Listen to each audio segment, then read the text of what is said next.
Con respecto al tema de ejercicios de cilindro en neumática y hidráulica, donde suele haber más problemas es la distinción que hay entre los cilindros de simple efecto y los cilindros de doble efecto. Sobre todo por el tema de las pérdidas por rozamiento y la resistencia. Entonces voy a explicaros brevemente qué consiste cada tipo de cilindro y luego pasamos a ver los ejercicios, ¿vale?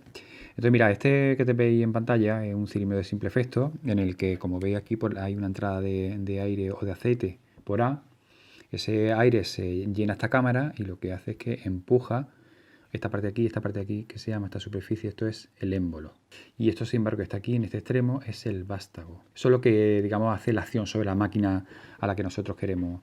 Bueno, pues esto tiene una sección, pues esto vosotros aquí lo veis de canto, ¿no? Pues esto en realidad es una circunferencia que tendrá un diámetro así. Y esto que veis aquí, el émbolo, pues tendrá un diámetro que es bastante más grande. Al diámetro del émbolo, este diámetro se le llama D, de mayúscula, y el diámetro de este vástago se le llama D minúscula. ¿Vale? Eso es importante para los ejercicios. Vale, una cosa importante, los ejercicios normalmente hablan de que la fuerza, habla de varios tipos de fuerza, entonces tenéis que tener muy claro los criterios que se siguen a la hora de diferenciarlos, porque si no luego va a volver loco los ejercicios. Entonces, a la fuerza ejercida por el vástago, es decir, a esta que tenemos aquí, que le aplica sobre la máquina, se le llama de tres formas, la vais a encontrar. Lo va a llamar fuerza efectiva, fuerza real o nominal. Son los tres tipos de denominaciones que tiene, ¿no? A veces habla de fuerza de vástago, pero vamos, son esas las que se utilizan.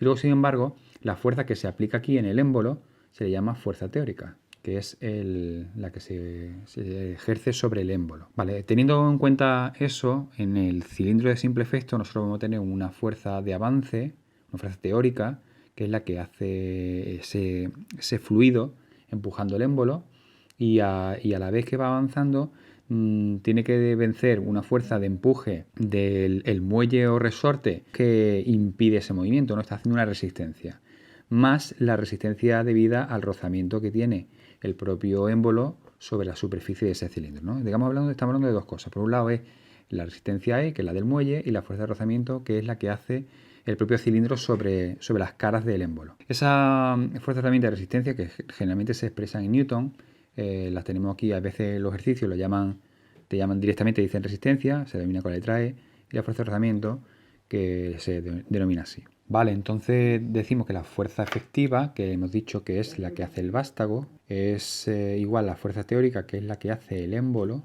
menos la fuerza de rozamiento y la resistencia E, ¿vale? Por eso se expresa la fuerza teórica, es la que se multiplica la presión de trabajo multiplicado por la superficie, y esa S se refiere a la superficie de este émbolo. Por tanto, multiplicamos la presión de trabajo por la superficie, que sabéis que se expresa en función del diámetro, por eso es pi d cuadrado partido por 4. De la mayoría de los ejercicios, el rozamiento y la resistencia se expresan conjuntamente como un porcentaje de la fuerza teórica. Es decir, en lugar de darte el empuje y darte el rozamiento, si te habla de un rendimiento. Luego sobre esto veremos que hay muchos ejercicios y te va preguntando cosas diferentes, ¿no? Por ejemplo, hay ejercicios en el que no te pide la fuerza efectiva, sino que te habla de la fuerza, ¿no? Si te habla de la fuerza y no te habla de fuerza efectiva, lo que significa que en ese ejercicio el rendimiento va a valer 1. Es decir, como tú multiplicas aquí habrá que poner un 1. Si el ejercicio no te da fuerza efectiva, sino la fuerza máxima, te habla de fuerza máxima, se refiere a la fuerza del vástago, o sea, una fuerza efectiva con el rozamiento igual a 1. Si el ejercicio es de un cilindro de simple efecto y te pide el retroceso del vástago, lo que te está pidiendo es la fuerza de resistencia E, no el rozamiento. La diferencia fundamental es que, como veis, no hay muelle, entonces el retroceso se provoca, bueno, aquí hay una entrada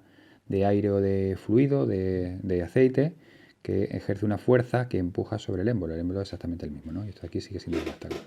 Aquí la superficie del vástago. Bueno, pues empuja el émbolo y luego, para que vuelva el émbolo a su sitio, hay una entrada de aire. Por esta entrada que hay aquí, ve, hay una entrada de aire que hace que se ejerza una fuerza en dirección contraria a la que había inicialmente. Claro, es este volumen que hay aquí, pero hay que restarle el volumen que tiene esta sección. Por eso, cuando veis la fórmula, hay dos tipos de fuerza. La fuerza efectiva de avance, que es exactamente igual que la que teníamos en el cilindro de un simple efecto, pero en el cilindro de un doble efecto habrá que restarle esa diferencia. Estamos restándole a esta fuerza de aquí, a esta superficie, hay que restarle la superficie que tiene este vástago. ¿De acuerdo? Por eso la fórmula es la FER, que es la fuerza efectiva de retroceso, es igual al rozamiento, el que sea, por la presión de trabajo, por esa diferencia de cuadrados de diámetro. Con respecto al tema del volumen, bueno, pues el volumen en uno de simple efecto solamente hay un volumen, que es la superficie por el recorrido. El recorrido es esta distancia que recorre el émbolo, esta distancia que hay aquí, es multiplicado por la superficie que hay ahí,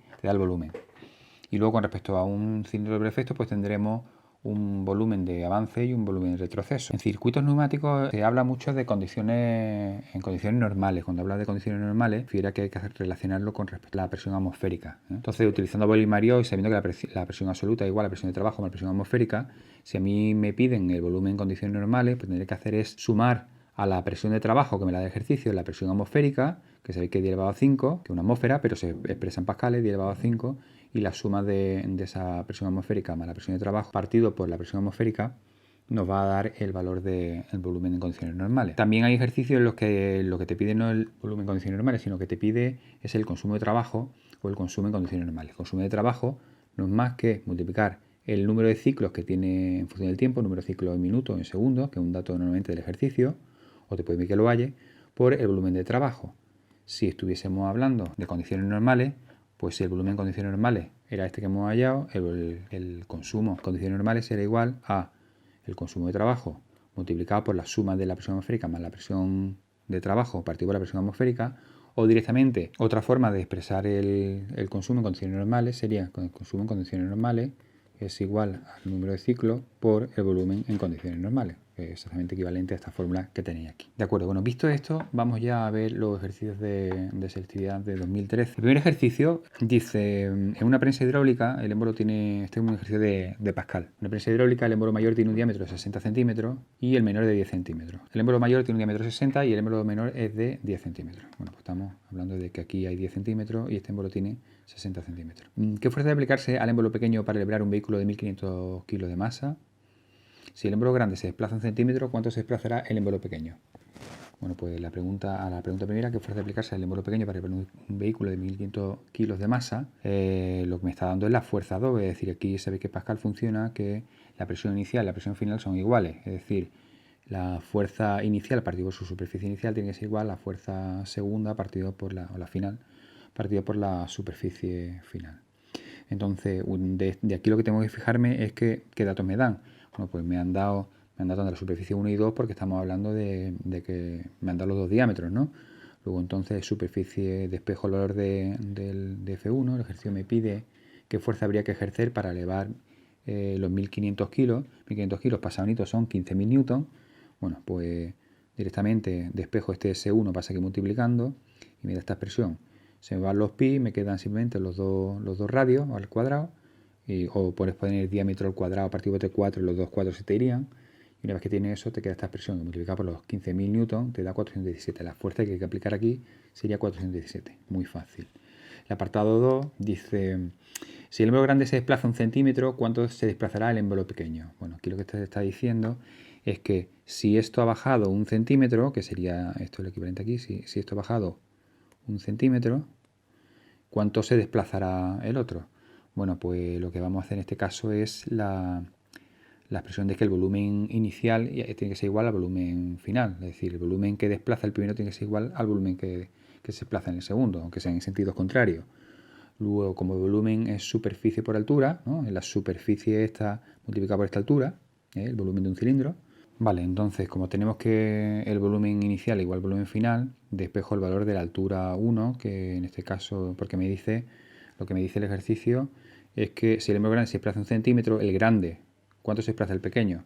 Vale, pues entonces, como sé que este se desplaza un centímetro, digamos que la altura 2 ya la sé, la altura 2 es un centímetro. Bueno, pues multiplico, este es el volumen 2, sería la sección, su sección multiplicada por un centímetro, ojo con las unidades, y me da que son 2.827 centímetros cúbicos. Pues esos 2.827 partido por la superficie del émbolo pequeño me va a dar cuánto se mueve. Es decir, si este de aquí se mueve un centímetro, el pequeño habrá tenido que desplazarse 36 centímetros, que son 0,36 metros. El control automático de una taladradora se realiza mediante un cilindro de doble efecto. El primer ejercicio de cilindro, dice que es de doble efecto, con una fuerza nominal de avance. Esa fuerza nominal de avance, volvemos a los apuntes y fijaros que yo os decía, en los apuntes, cuando hablaba de fuerza nominal, me está hablando de la fuerza efectiva, es decir, la fuerza del vástago. El dato que me ha dado esta de aquí es la fuerza nominal de avance, es la fuerza del vástago, de 2.000 newton, y una fuerza nominal de retroceso, es decir, la fuerza del vástago de retroceso, de 1.600. Siendo la presión de trabajo de 6 por elevado a 5 pascales y la pérdida de rozamiento del 10% de la nominal. Para calcular el diámetro del émbolo, calcular el diámetro del vástago. Bueno, estos ejercicios se hacen todos muy parecidos. Una vez que yo tengo ya recopilado aquí los datos, veo que la FEA, la fuerza de efectiva de avance, es igual a la fórmula esta que hay aquí, que es el rozamiento por la presión de trabajo, que esta que está aquí, por pi por d cuadrado, siendo d cuadrado lo que yo tengo que averiguar en este caso, y sabiendo que este valor de la FEA es igual a 2000 newton. Bueno, pues lo que voy a hacer yo es despejar el valor de d. Esto vale 2000 newton, pues despejo aquí el valor de d, de ser igual al cuadrado de todo esto que hay aquí, y después le hago la raíz. Sustituyo, la FEA vale 2000, la presión, en este caso la presión es 6 por 10 elevado a 5, me dice que el rozamiento es del 90%, ¿vale? Atento a esto, el 90%.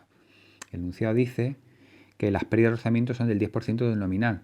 Claro, habíamos dicho en los apuntes que yo lo que hacía, perdón, aquí, en los apuntes, es que yo al valor que me da, le tengo que restar a 1, le tengo que restar ese valor que me ha dado. Si me ha dicho que es 1 menos, me dice que tiene un 90% de pérdida, el rozamiento será de 1 menos 10, el 90%. Si me dice que las pérdidas son del 90%, pues será 1 menos 90, menos 0,9, será 0,10. O sea, depende del valor que da el ejercicio. Recuerdo que aquí te le dice las pérdidas por rozamiento. Luego el rendimiento no es el 10, sino el 90%. Tengo que restarle a 1 ese 10%.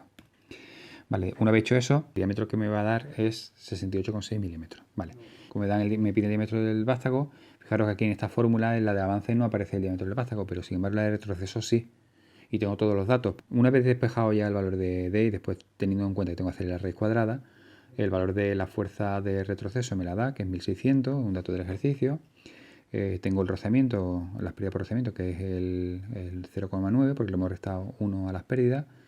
P sería la presión de trabajo y este de aquí sería el valor de pi, con lo cual hago la fórmula y me sale el diámetro del vástago. El diámetro del vástago es 30,7 milímetros. Por una tubería horizontal de 20 milímetros de diámetro circula un líquido a una velocidad de 3 metros partido por segundo. Calcular el caudal en litros partido por minuto. Yo quiero recordar que el caudal se puede expresar con dos fórmulas: el volumen, un determinado volumen que pasa por una unidad de tiempo, o ya lo hemos visto en la teoría, es igual a la superficie de la sección la sección del tubo por el que va el agua o el fluido o el aceite o el aire, multiplicado por la velocidad. Este de aquí sería la velocidad a la que va. Entonces, como esos datos son del ejercicio, me da tanto el diámetro como la velocidad, puedo calcular cuánto es la superficie de la conducción, pi por 0,1, puesto que el diámetro es 0,2 al cuadrado, o pi de cuadrado por 4, exactamente lo mismo, multiplicado por la velocidad. Pero ojo, la velocidad tiene que venir expresada para que al final me dé decímetros cúbicos partido por minuto. Ese sería el apartado A. El apartado B me obliga a utilizar la ecuación de la continuidad. Calcular la velocidad del líquido en otra sección de la misma tubería de 1 centímetro. Es decir, que antes tenía 20 milímetros, que equivalen a 2 centímetros, y ahora se estrecha a 1 centímetro en estrechamiento. Entonces aplicamos la fórmula de la ecuación de la continuidad, que sería esa que está aquí. El caudal inicial es igual al caudal segundo, luego la sección multiplicada por su velocidad tiene que ser igual a la sección 2 por la velocidad 2. Me voy a la fórmula y despejo la velocidad 2, que es lo que me ha pedido. En el primer caso la sección vale 0,1 porque estaba hablando del diámetro, era 20 milímetros. En el segundo pasa a ser 1 centímetro, es decir, 10 milímetros. La conversión sería, bueno, el radio sería 0,05 al cuadrado y me sale, multiplico por la velocidad inicial y me sale que la velocidad es 4 veces mayor. Tiene sentido que al estrecharse la tubería la velocidad sea mucho mayor. Vamos con el siguiente ejercicio. El siguiente ejercicio es del 2013-2B y habla de cilindro de doble efecto. Este ejercicio es similar al segundo ejercicio. Te da la FEA y tienes que hallar el diámetro, muy parecido al ejercicio que hicimos antes. Como te da la presión de trabajo y te da el rendimiento, en este caso el rendimiento el rendimiento directamente te habla de rendimiento, no habla de pérdida, sino de rendimiento. Por lo tanto, el rendimiento es el 85%, no tengo que restarle nada. Si me habla de pérdida, se lo tengo que restar a 1. Si me habla de rendimiento, directamente me está diciendo el valor del rendimiento. Vale, bueno, pues me dice que la presión es tal, el vástago tiene 28, aquí me habla del vástago, no me sirve para el apartado A, pero bueno, lo que se me dice es que la fuerza efectiva de avance, la FEA, es 8.435 al ejercicio, y despejo el valor otra vez de d cuadrado y después le hago la raíz cuadrada. 4 veces FEA, que es un dato del ejercicio, 8.435, partido por el rendimiento, partido por la presión de trabajo y por pi, y me sale eso. Le hago la raíz y ya tengo el diámetro del émbolo. Después el apartado B me decía, calcula fuerza efectiva en el retroceso, es decir, me está pidiendo la FER. Bueno, pues para irme a la FER, cojo la fórmula de la FER, que tenéis en la tabla de fórmula, y tengo rendimiento, tengo la presión que es la misma y lo único que tengo que averiguar, bueno, en este caso me da el ejercicio, porque me lo daba aquí, me daba el diámetro del vástago, con lo cual al diámetro que he calculado en el apartado A le resto el cuadrado del diámetro del vástago, utilizo la fórmula y me da cuál sería la fuerza de retroceso. Fijaros que la fuerza de retroceso 8173 es más chica que la fuerza de avance, lógicamente tiene que ser menos, ¿vale? Dice, un cilindro de doble efecto trabaja a una presión de 25 megapascales, presión de trabajo te la da, tiene un rendimiento del 85%, no tengo que restarle nada a 1, ya es el rendimiento. El diámetro del émbolo es 6 centímetros, sería la D mayúscula, y el diámetro del vástago sería 3 centímetros, que sería la D minúscula, y luego tengo el valor de la carrera, aquí me lo está diciendo el valor de E vale 18 centímetros. También me está diciendo el número de ciclos por minuto, es decir, N es igual a 5 ciclos por minuto. Bueno, pues entonces el ejercicio del primer apartado me pide cuál es el valor de la fuerza de avance de retroceso del vástago. Pues me voy a la fórmula de la FEA, igual al rendimiento 85, 0,85, como hemos visto en el enunciado, multiplicado por la presión de trabajo, ojo que viene en megapascales, hay que pasarlo a pascales, multiplicado por pi y el diámetro. El diámetro del émbolo, hemos dicho, el ejercicio me dice que es 6 centímetros, lo paso a metros para tener las unidades que me pide la fórmula, lo doy al cuadrado, divido entre 4 y me sale el resultado. Ese sería el valor de la FEA. La FER igual, utilizo la fórmula, solamente que tengo que restarle el diámetro del vástago. En este caso era un dato del ejercicio de 3 centímetros, se lo resto y me da el valor de la FER. Vale, el apartado B me decía que cuál era el consumo de fluido hidráulico por una hora. El consumo de hidráulico es el consumo de trabajo, me está hablando de consumo de trabajo, no me dicen condiciones normales, con lo cual solamente tengo que utilizar esta fórmula. El consumo de trabajo es igual al número de ciclos que me lo da el ejercicio, 5 ciclos por minuto, multiplicado por el volumen de trabajo. Volumen de trabajo, utilizo la fórmula pi por 2 veces el cuadrado del diámetro del émbolo menos el cuadrado del diámetro del vástago partido por 4 multiplicado por el valor de la carrera o avance. Bueno, sustituyo los valores que tengo de los datos y muy fácil, me sale el volumen. Ojo que viene en metros cúbicos partido por ciclo. En la fórmula dice que es el número de ciclos por el volumen, pero también el ejercicio importante me habla en una hora, es decir, me está dando el tiempo. Yo tengo que utilizarlo. Luego entonces el número de ciclos, que es 5 ciclos partido por minuto, lo multiplico por los 60 minutos que tiene una hora y los minutos se me van. Y yo solo voy a multiplicar por el volumen total que me ha salido en metros cúbicos partido por ciclo y se me van los ciclos con los ciclos y me queda el resultado del consumo total en metros cúbicos. Alguno dirá, pero el metro no viene en metros cúbicos partido por minuto. Sí, pero como ya me he dicho una hora, yo lo multiplicaba ya por 60, por lo cual me da el consumo real. Eso después lo paso a litros y el resultado son 267,2 litros. Vale, el siguiente ejercicio, que es de Pascal, la diferencia con respecto al que vimos primero, es que no habla solamente de 2 cilindros, ¿no? Sino que está hablando de 3, ¿no? Te dan una imagen, como esta, una presa hidráulica que tiene 3 émbolos y cada uno de una superficie diferente. Este de aquí es 0,15, este de aquí es 0,35, este de aquí es de medio metro cuadrado. Dice, si el émbolo P ejerce una fuerza de 10 newton, es decir, si yo aprieto y empujo esto, ¿cuál será la presión que hay en este émbolo A y en este émbolo C, ¿no? Y después me pide calcular la fuerza que ejercen los émbolos A y C, es decir, la fuerza que hay aquí. Bueno, el ejercicio es bastante sencillo, simplemente hay que tener en cuenta esto. Cuando hablamos del principio de Pascal, la presión tiene que ser igual en los tres tramos, es decir, la presión en A, en el B y en C tiene que ser exactamente igual. Como yo puedo calcular la presión que hay en B, porque tengo tanto la fuerza como en la superficie del émbolo, pues sé que 200 pascales. Bueno, pues 200 pascales va a ser la presión aquí y aquí, en todos sitios, va a ser siempre la misma. Luego aquí hay una doble igualdad de las tres expresiones. ¿Cómo calculo? Me dice, bueno, ya sé cuál es el apartado A, me decía que cuál era la presión sobre el émbolo A y C, pues la misma, la presión es exactamente la misma, 200 pascales. Y el apartado B me decía que cuál era la fuerza que se ejercía en el émbolo A y C. Bueno, pues va a depender de su superficie. O la fuerza en A, por ejemplo, despejo el valor de la presión en B, pues despejo el valor de la fuerza en A, pasando la superficie de A a multiplicar esa presión en B, que es 200 pascales, lo multiplico por su sección y me va a dar 30 newton. Pasamos al siguiente. Una máquina neumática dispone de un cilindro doble efecto cuyas características son, y te dan doble efecto, ¿vale? Importante. Carrera, diámetro del émbolo, diámetro del vástago, o sea, te da de mayúscula y de minúscula, y te dice la presión de trabajo, que es 3 megapascales, o sea, 3 por 10 a 6 pascales, y realiza 200 ciclos por hora. Lo que está haciendo es N. Bueno, pues todos esos datos te dice, primero, calcula la fuerza de avance y la fuerza de retroceso del cilindro utilizando las dos fórmulas, y después calcular el caudal de aire necesario para el funcionamiento a la presión de trabajo en metros cúbicos. Me pide el caudal. Aquí habla de fuerza de avance y habla de fuerza de retroceso, pero no habla de fuerza efectiva, ¿no? Si el ejercicio no te pide fuerza efectiva, sino simplemente la fuerza de avance y retroceso, significa que el rendimiento es igual a 1. Bueno, está hablando de este ejercicio en concreto. Fijaros que aquí el ejercicio ha desaparecido la letra griega eta, que equivale con el rendimiento. No aparece porque el rendimiento es 1, es el 100%. Vale, una vez que entonces esto lo hemos quitado, lo despreciado porque vale 1, utilizamos la expresión. Será la presión de trabajo multiplicada por la superficie del émbolo. Como el diámetro del émbolo es 0,125, lo aplico y me da que esa es la fuerza de avance.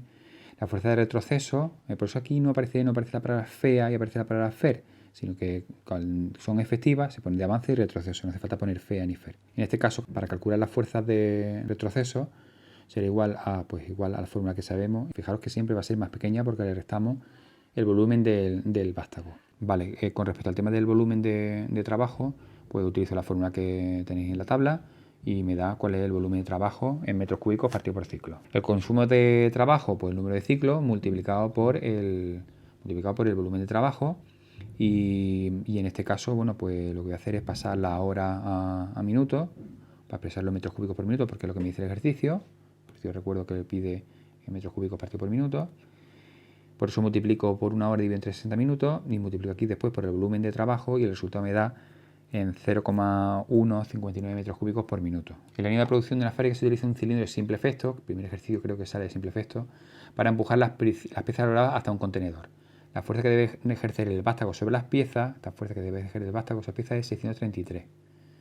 Y el diámetro del émbolo es de 40 milímetros. La fuerza de rozamiento en el avance, pero dice el rozamiento, es 75 newton y la fuerza de recuperación del muelle es 45 newton. En este ejercicio no me lo da como un porcentaje, sino como tengo que sumar las dos fuerzas, la fuerza de rozamiento más la fuerza de avance. Me dice calcular la fuerza teórica de avance, que es la única que hay, y después la presión de trabajo. Vale, me voy al ejercicio y me dice que tiene un esquema de cómo va, pues tiene su muelle. Hacia la izquierda van a estar los 75 newtons del rozamiento y los 45 del esto. Acordaros de las fórmulas. Cuando empezamos a hablar decíamos la fuerza efectiva es igual a la fuerza teórica menos un porcentaje de la teórica. Sí, pero cuando te lo da sería esta que está aquí, que es la fuerza teórica, que es la que ejerce el émbolo, menos el avance, menos la fuerza de rozamiento. Pues estamos justamente aquí, en esa fórmula. Por tanto, como lo que me está pidiendo es la teórica, porque me está pidiendo cuál es la fuerza de la teórica en el vástago, lo que hago es que despejo. Será igual la fuerza efectiva de avance más la de rozamiento más la de la resistencia del resorte. Pues sería los 633, que me la da el ejercicio, que es la del vástago. La fuerza efectiva era la del vástago, la efectiva la del vástago. Y eso le suma la fuerza por resistencia de rozamiento y la del resorte, la del empuje, y sería igual a, pues eso me da 753. Ahora me dice cuál sería el valor de la presión de trabajo. Bueno, pues ahora le doy la vuelta. Como sé que la fuerza es igual a la presión por la superficie y he hallado que la fuerza teórica es 753, pues lo divido entre la superficie y me va a dar la presión de trabajo, que son 6 bares. Vamos con el siguiente ejercicio. Sirve de doble efecto con una carrera de 10 centímetros, ¿vale? Esta es la carrera, sería E. Ejerce un avance en la fuerza efectiva en el avance de 7200 newton. Te pide el diámetro que tiene el vástago si la tensión que soporta es 4000 kilopascales. Y después calcular el diámetro del émbolo teniendo en cuenta que el consumo de aire medido a la presión de trabajo es de 1 litro por ciclo. Vale. Bueno, pues vamos al primer apartado. Calcular el diámetro que tiene el vástago, es decir, D, están preguntando cuánto vale D, sabiendo que la tensión que soporta es 4000 kilopascales. Como la presión es igual a fuerza partido por superficie, la superficie del vástago es igual a fuerza partido por la presión en el vástago.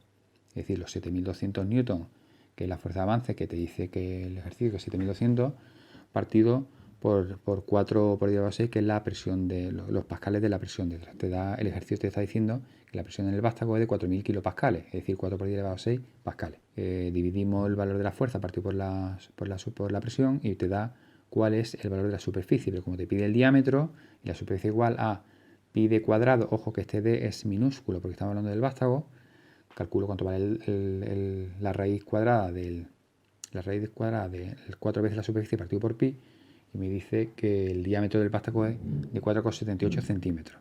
El apartado B me dice, calcula el diámetro del émbolo teniendo en cuenta que el consumo de aire medido a la presión de trabajo es de 1 litro por ciclo. Bueno, pues como yo tengo que el volumen es igual a esta presión de aquí, puedo despejar el valor del diámetro del émbolo mediante esta expresión y después hacerle la raíz cuadrada. Vale, este ejercicio de 2013-5, opción B, ejercicio cuarto, Dice una tubería horizontal de 200 milímetros de diámetro conduce agua a una velocidad de 6 metros partido por segundo y una presión de 40 kilopascales.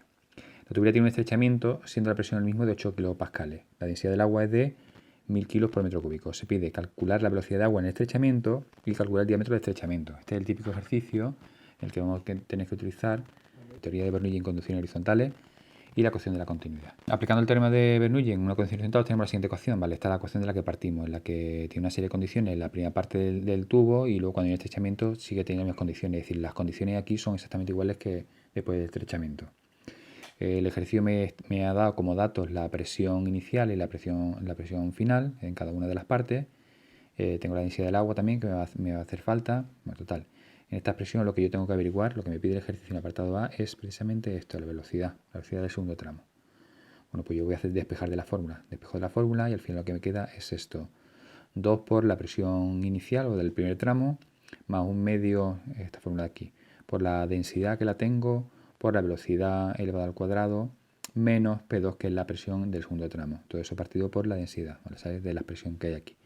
El resultado es que la velocidad, si la velocidad inicial era 6, la velocidad final es 10, que tiene sentido, puesto que se ha estrechado. Y en el apartado B me estaba preguntando por el diámetro del estrechamiento, y para eso, utilizando la ecuación de la continuidad, yo necesito saber cuál es la superficie de este tubo, que no lo sé. Sé que el diámetro interior que el diámetro del primer tramo es 200, pero me falta saber cuál es el del estrechamiento.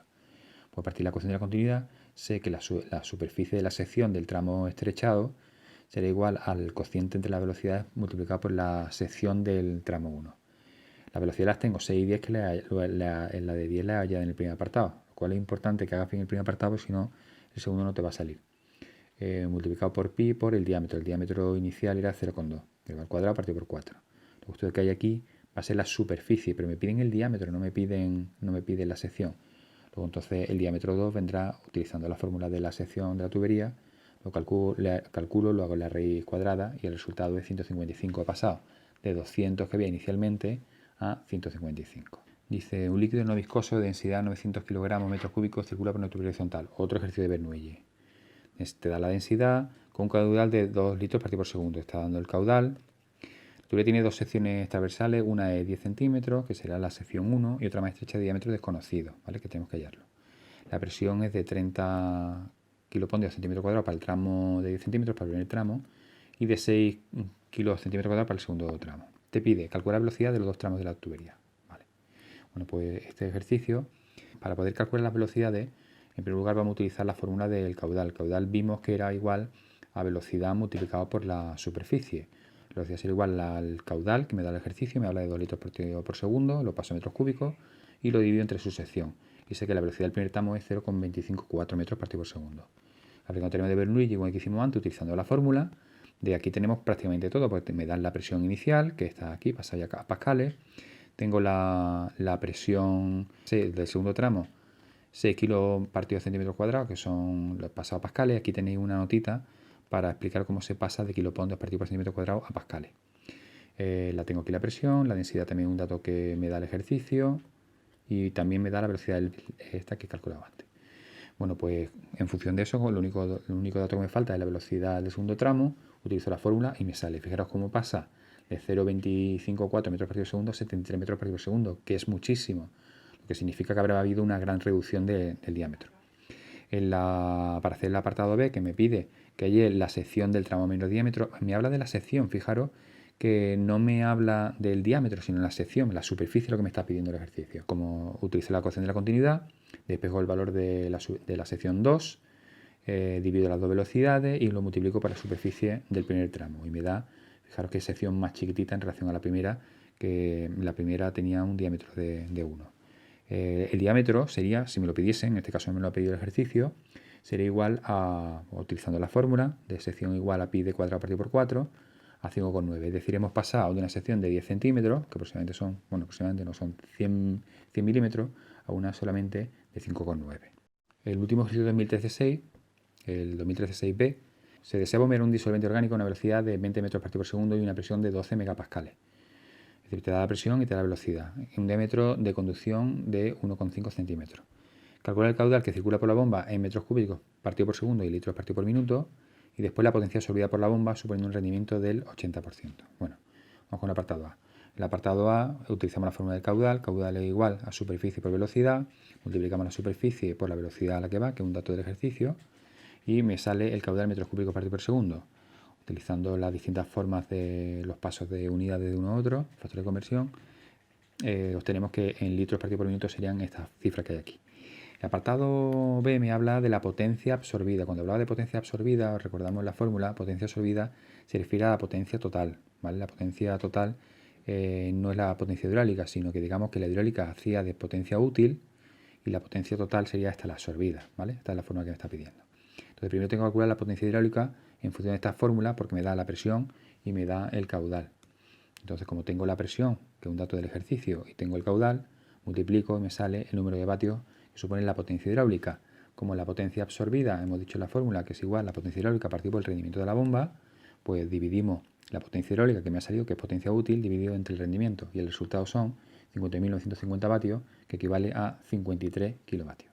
Respecto de los ejercicios de 2014, que son un tanto singulares, vamos a ver algunos que no hemos visto en 2013, por eso sirve de ayuda. Este de aquí que estáis viendo es 2014 1B y habla de un cilindro de doble efecto que tiene una carga de 15 centímetros y ejerce una fuerza máxima. Habla de fuerza máxima. Esa fuerza máxima que tiene que ver con la fuerza efectiva. Bueno, pues yo he puesto aquí en el cuadro de fórmula que cuando el ejercicio no te da fuerza efectiva, sino que te habla de fuerza máxima, se refiere a la fuerza del vástago, ¿vale? Cuando hablábamos de fuerza del vástago, con una fuerza del rendimiento, una fuerza efectiva con rendimiento 1, es decir, que el rendimiento no aparece en la fórmula.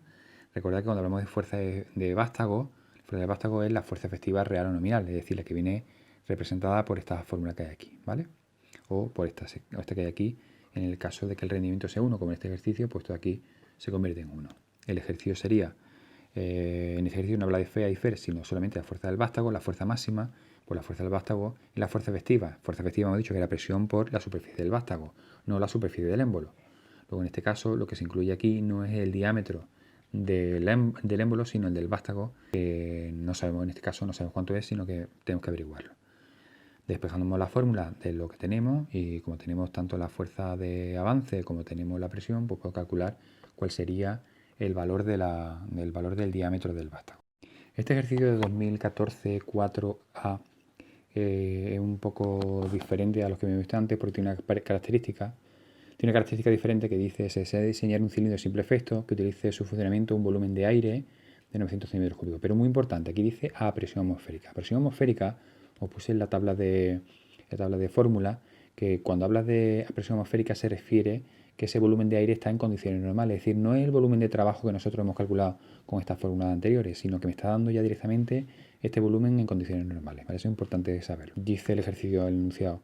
La presión de trabajo debe ser de 800 kPa, esta es presión de trabajo, y la longitud del cilindro es de 20 centímetros. Esto, longitud del cilindro se refiere a la carrera E. Se estima que las pérdidas por rozamiento y por resistencia al muelle ascienden al 16%, es decir, el conjunto de las pérdidas, el 16%. Si esto son pérdidas, recordad que para saber el coeficiente eta de rozamiento será 1 menos 0,16, o sea que en este caso las pérdidas que yo tengo que multiplicar será por 0,84. Vale. Pues con todos estos datos tengo que tener en cuenta que este volumen de aire, este volumen es el volumen en condiciones normales, no el de trabajo. Bueno, pues teniendo eso tengo que hallar primero el volumen y el diámetro del cilindro. Cuando habla del volumen de trabajo y el diámetro que tiene. Bueno, pues lo primero que voy a hacer, de aquí podemos sacar que el volumen en condiciones normales es igual al producto de la suma de las presiones partido por la atmosférica multiplicado por el volumen de trabajo. Esto es lo que me pide el ejercicio que yo tengo que averiguar. Bueno, pues lo despejo. Y esto lo despejo, la presión atmosférica pasa multiplicando y esta suma pasa dividiendo, que es esta parte de aquí. El volumen de trabajo será igual a 10 elevado a 5, que es la presión atmosférica, partido por la suma de la presión de trabajo, que me la da, que son 8 por 10 elevado a 5 pascales, se le suma a la atmosférica y lo multiplico por 900 centímetros cúbicos, que recuerdo que este es el volumen en condiciones normales. Luego me sale que el volumen que tiene el cilindro, el volumen de trabajo, son 100 centímetros cúbicos. La segunda parte del ejercicio me pide que haya el diámetro de esa sección, de la sección del cilindro. Como esta fórmula de volumen es igual a la sección de la superficie multiplicado por E, que es la carrera, es decir, el volumen de un cilindro, despejo cuánto vale el diámetro, y el despejo del diámetro me sale esa medida. En la opción B de 2014-4 tenemos este ejercicio que en el primer apartado se ve hacerlo. Me pide el caudal que circula por una tubería expresado en litros partido por minuto y la potencia absorbida, muy parecida a uno que hicimos en 2013. Aquí la novedad está en este ejercicio, me pide hallar el régimen de circulación, y para hallar el régimen de circulación tengo que hallar el número de Reynolds. Recordad cuando vimos la teoría que el número de reinos venía expresado por esta fórmula, donde el número de reinos, que era dimensional, multiplicar la densidad del aceite por el diámetro del tubo, por la velocidad del fluido y partido por la viscosidad dinámica. Hay ejercicios que te dan la dinámica y otros ejercicios que te dan la cinemática. Si el ejercicio de la dinámica, esta es la fórmula que utilizar. Si te da la cinemática, es esta. De manera que las densidades en este caso no harían falta, puesto que se anulan unas con la otra. Lo que sí hay que tener en cuenta es que si te da la dinámica hay que pasar los kilos de la densidad, esta densidad que te da el ejercicio, estos kilos habría que pasarlo en newton para que se pudiesen ir con estos newtons de la fórmula de la viscosidad dinámica. Bueno, pues el ejercicio me da los siguientes datos. Determina el régimen de circulación de la glicerina. Y estos son los datos que me da. Densidad y viscosidad cinemática a la temperatura de trabajo son 1,26 y 11 centímetros cuadrados partido por segundo. Es decir, en este caso me está dando la cinemática, con lo cual la forma que voy a utilizar es esta segunda que hay aquí. El número de Reynolds será igual a la densidad por el diámetro por la velocidad partido por la densidad, o en este caso, como me da la cinemática, se me van las dos densidades y me queda diámetro por la velocidad partido por la viscosidad cinemática. El diámetro lo tengo porque es un dato del ejercicio, 0,03. La velocidad, 0,05 metros partido por segundo, es también dato del ejercicio. Y la viscosidad cinemática, también un dato del ejercicio. Tengo que pasarlo a metros cuadrados partido por segundo. Una vez que tengo todo en sus unidades, lo multiplico y me sale 13,63, que es mucho menor que 2300. Por tanto, el régimen será laminar y no turbulento. En este ejercicio de 2014 5A, el apartado A sabemos hacerlo porque me pide el caudal de agua a circulación en litros partido por segundo y tengo los datos suficientes para hacerlo. El problema está en la potencia de la turbina, que para hallar la potencia de la turbina en este ejercicio vamos a utilizar esta otra fórmula que vimos en el formulario en la tabla de formularios, ¿no? Potencia hidráulica igual a Q, que es el caudal transferido, multiplicado por la altura a elevar en volumen, el volumen en metros, partido por 75 por el rendimiento del motor. ¿Vale? ¿Por qué sé que tengo que utilizar esa? Porque aquí me dice el agua de una presa fluye a través de una tubería hasta una turbina situada a 100 metros por debajo de ella. Es decir, esta de aquí sería la H del ejercicio. El rendimiento de la turbina es del 90%, me está dando el rendimiento, y el caudal que llega a ella es de 2 metros cúbicos partido por minuto, es decir, este sería el caudal. La densidad del agua también es un dato del ejercicio, sería la densidad. Vale, bueno, pues resulta que como en este caso tengo la potencia es igual al caudal, que es un dato que me da el ejercicio, eso sí, viene expresado, no se refiere, el caudal no sería en metros cúbicos partido por minuto, sino tengo que ponerlo en litros partido por segundo. Recuerda que la fórmula había que ponerlo, el caudal viene en litros partido por segundo. Vale. Una vez que tengo el caudal en litros por segundo, lo multiplico por la altura que hay de diferencia a la que yo quiero elevar, son 100 metros, lo divido entre 75 y el rendimiento, que también es un dato del ejercicio. En este caso sería 0,9. Lo multiplico y el resultado viene en caballos vapor. Para pasar el resultado a caballos vapor, multiplico por 735 y el resultado sería, esto sería vatio, lo divido entre 1000, sería 36,29 kilovatios.